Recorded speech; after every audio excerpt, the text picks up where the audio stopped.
Hi there ladies and gentlemen, this is my very first YouTube video, and you probably might, well, some of you might struggle with my accent, my Scottish accent. Hopefully not, hopefully you can understand every word I'm saying. I will try to pronounce every word the proper way and not the slang way, but this is my very first YouTube video. I'm starting up this channel called Riding the Lion.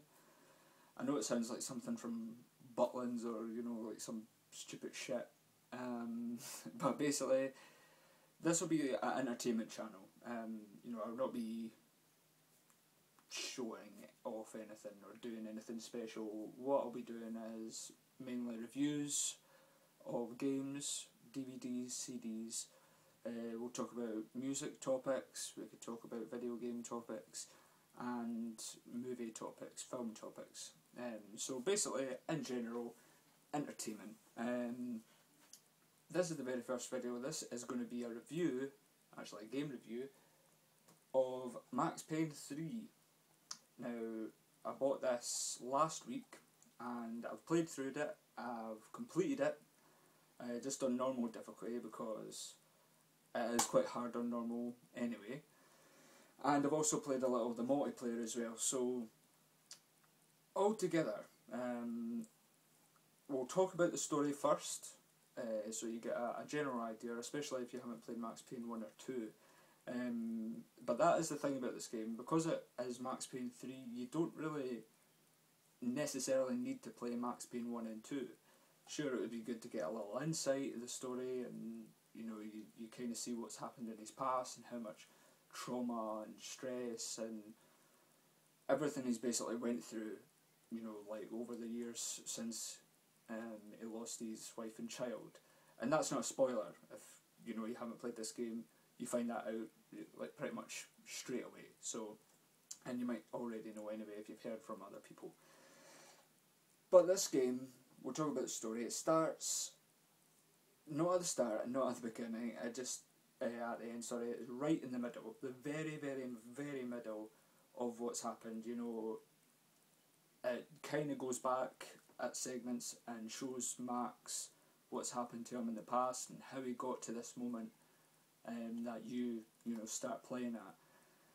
But the story is based around Max Payne, obviously, being a hired gun, basically, a hired killer, protection, to put it nicely, of a high-ranking family in Sao Paulo, Brazil, and the family's called the Broncos, and they're basically a high-ranking family. They're, one brother's a politician, one is like a businessman. He owns businesses, he owns people, places, buildings, etc.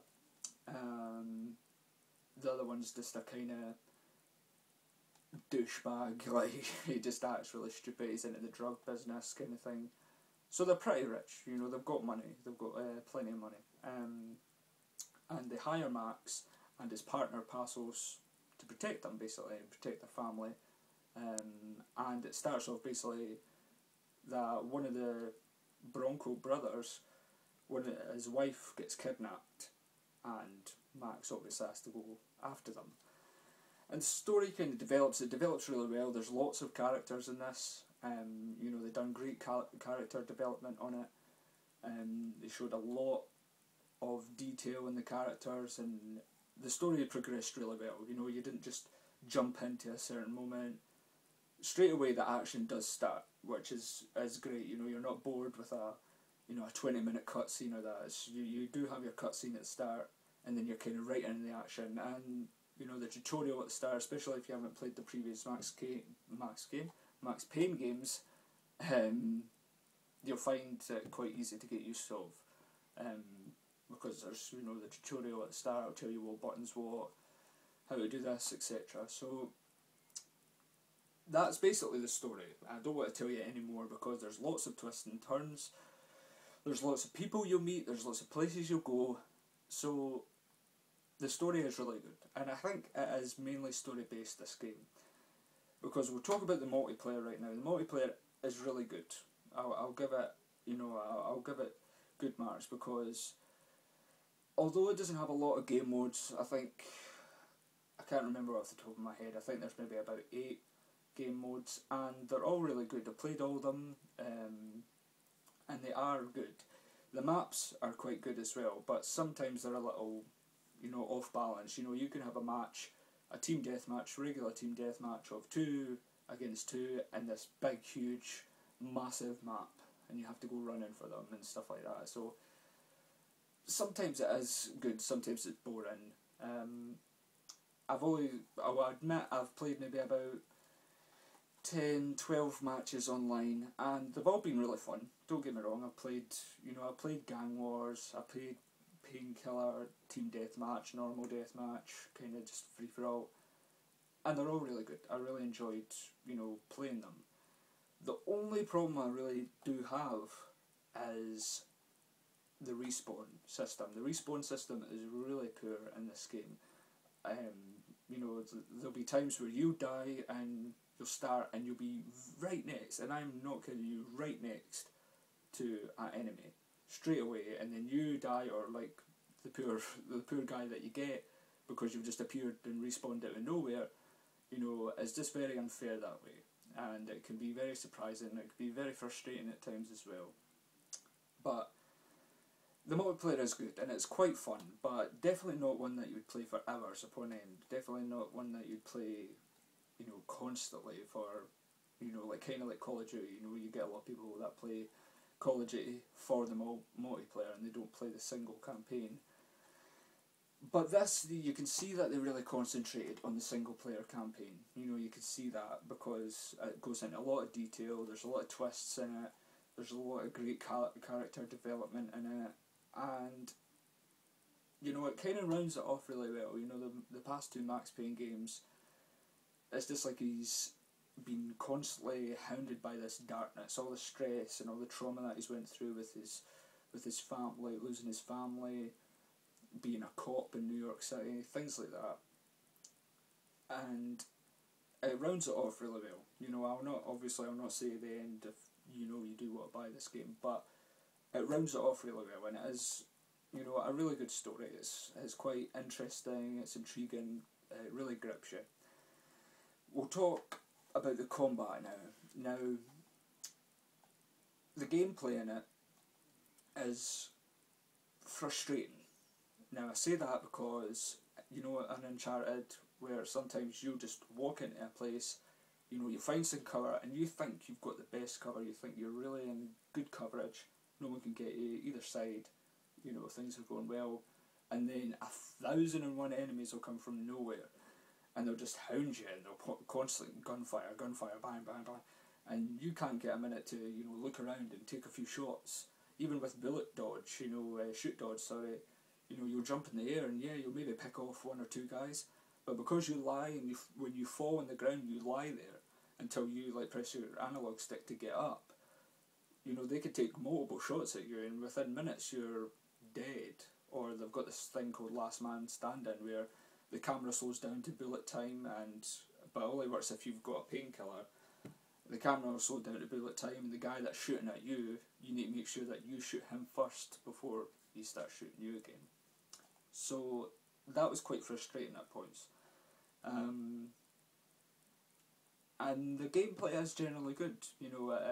Apart from obviously that, the gameplay is not too bad. I never experienced a lot of bugs. As I said, there was times where you didn't have a lot of cover. There was times where it was quite poor and you were just kind of out in the open, but you were forced to go out in the open, so you were forced to use your bullet time and your shoot dodge and stuff like that. And I suppose that's maybe what Rockstar done in this game. That's maybe why the direction they wanted to go. They maybe wanted to make the player, experience shoot dodge and bullet time. So, that's very possible. They done that. They might have done that on purpose, to make the player do it and experience it if they haven't used it much. So, the gameplay is good. I'll give it good marks for the gameplay because, although it is frustrating at times, it's kind of what Uncharted's like. And there's a few moments of where it does feel kind of Uncharted-like.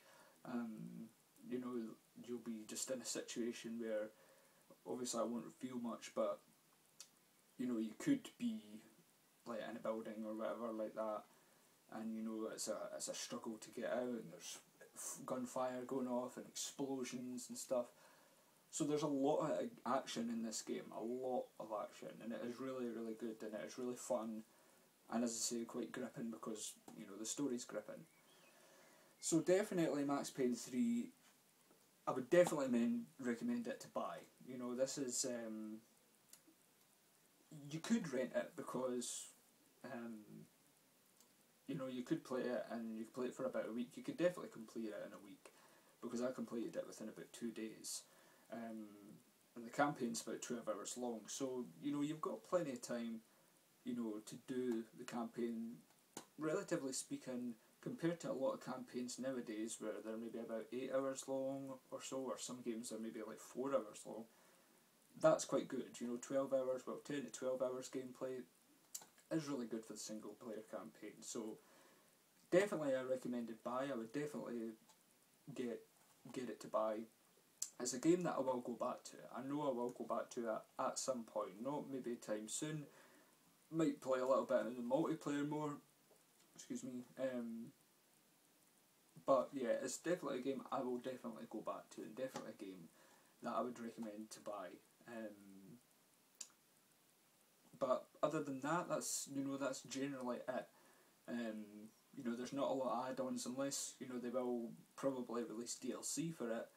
I'm not really sure, like, if it will just be, you know, maps for multiplayer, or there will be story-based DLC. To be perfectly honest, I couldn't imagine story-based DLC, but, you know, there are possibilities. You know, there are possibilities. There'll be story-based DLC where you go back into the past to his, you know, New York City days and things like that. So yeah, it's very possible that they might release some story-based DLC. Who knows? We'll need to wait and see in the future what Rockstar will do. Will there be a Max Payne 4? Not sure. Not because of the ending or that, but if you really think about what Rockstar have got on their plate in the next few months, you know, Grand Theft Auto 5 will be, you know, massive. You know, Grand Theft Auto 4 was huge, so I would imagine certainly that Grand Theft Auto 5 would be on par with that, if not bigger. So they probably will be working on that project until next year or the year after it's released. But out of 10, I'm going to rate Max Payne 3 out of 10, and I would definitely give it 8.5 out of 10. It's a good game, it's got good gameplay, got a good storyline and decent multiplayer, not great but decent, and I would definitely recommend it to buy. So Max Payne gets an 8.5 out of 10 on my score rating, which is pretty good because I've got quite a high ranking for games. You know, I like games to be quite, you know, lean and pristine and quite perfect, and there wasn't a lot of bugs in this game. I'll give it that. There wasn't a lot, maybe one or two general game bugs that you get in a lot of games really nowadays. But yeah, decent game, 8.5 out of 10, it's all good for Max Payne 3. I will be releasing more game reviews, film reviews, music reviews, whenever. If you do subscribe to the channel, please do, and please let me know any advice to make better videos. I know that I'm making this on my iPhone, so it'll probably be in low quality and it won't be great sound or anything like that, so I do apologise for that, but you know, I need to work with the equipment I've got for the moment in time. So any tips, any hints or comments you want to let me know, then I'm willing and I'm all ears. So thanks very much, I'll see you later.